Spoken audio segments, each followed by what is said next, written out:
I love that you have like the prank mentality though too. Like I fancy myself a prankster. I haven't pulled quite the ones you have, but I fancy myself a little bit of a prankster. They're fun when they Yeah. pay off. So When they fun. pay off, it's so good. It's Well, like my favorite thing.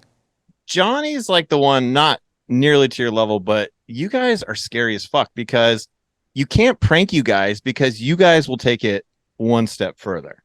And that's the scariest thing about a friend who like is a good pranker Yeah. or you know what I I mean? just won't give up. That I don't know about for you, Ari. I need that payoff. To your point, I need that payoff, and I'm going to get it. You're not going to get it. I'm going to get the payoff. And then if they want up you back, like, sweet, we can just keep going up. One of us is going to quit, and it won't be you, and it won't be nuclear holocaust is the next step. I'm just going to stop here. Let you,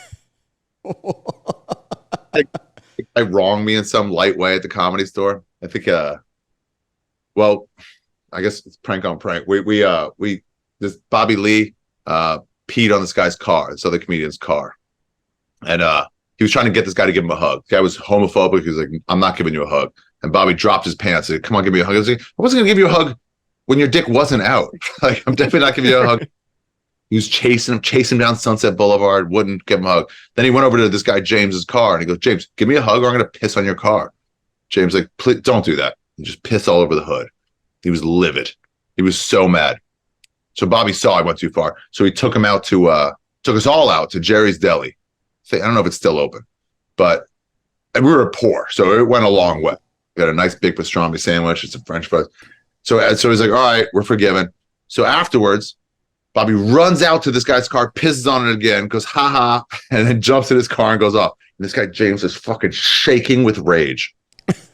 And I was like, "You mad?" He was so mad. And I'm like, "What are you going to do?" He's like, "I'm going to shit on his car."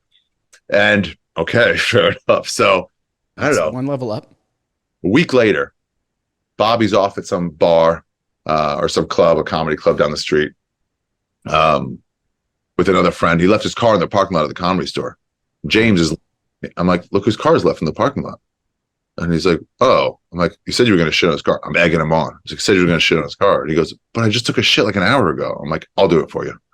So I took a shit in a bag, in a pink dot bag, gave it to him. And I was like, "By all means." And he took the top of a box, like one of those like paper boxes, that all the paper comes in, used it as a spackle, just covered the inside of Bobby Lee's door handles, packed shit into the fucking windshield wipers, turned the windshield wipers on, no motor, packed it in, and we all went home.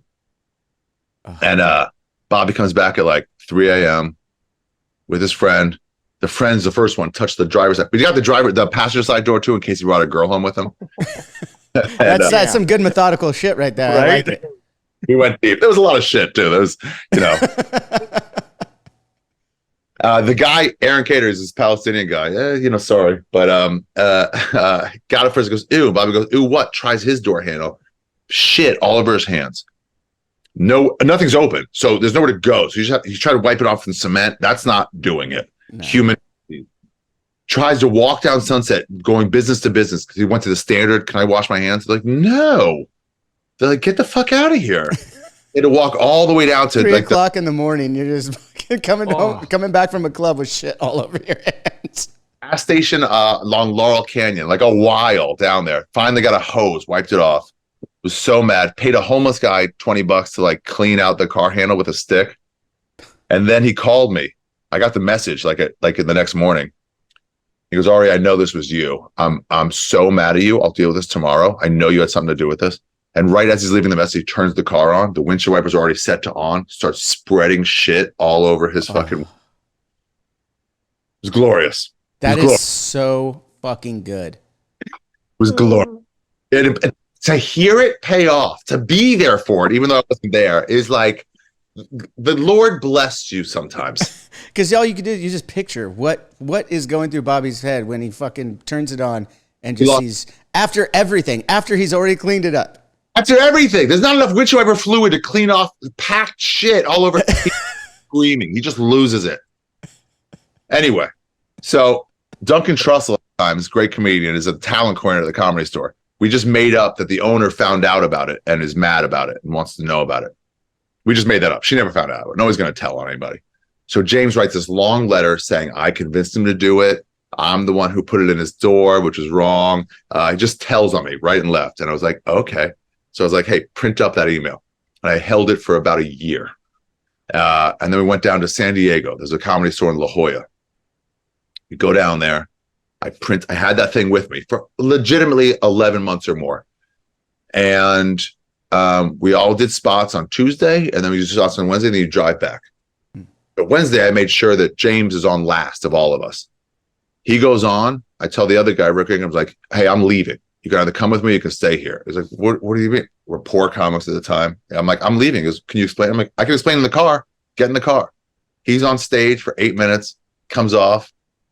I give the door guy that note with the word rat on the outside. I said, hand this to Jim when he gets off stage.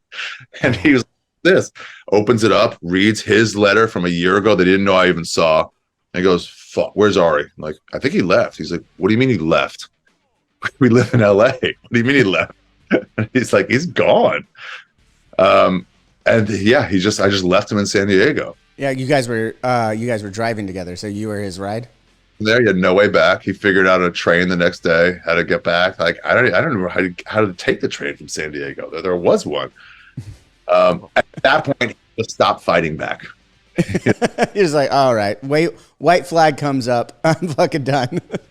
Further, I want to get back at you, but I don't want to do this. Yeah.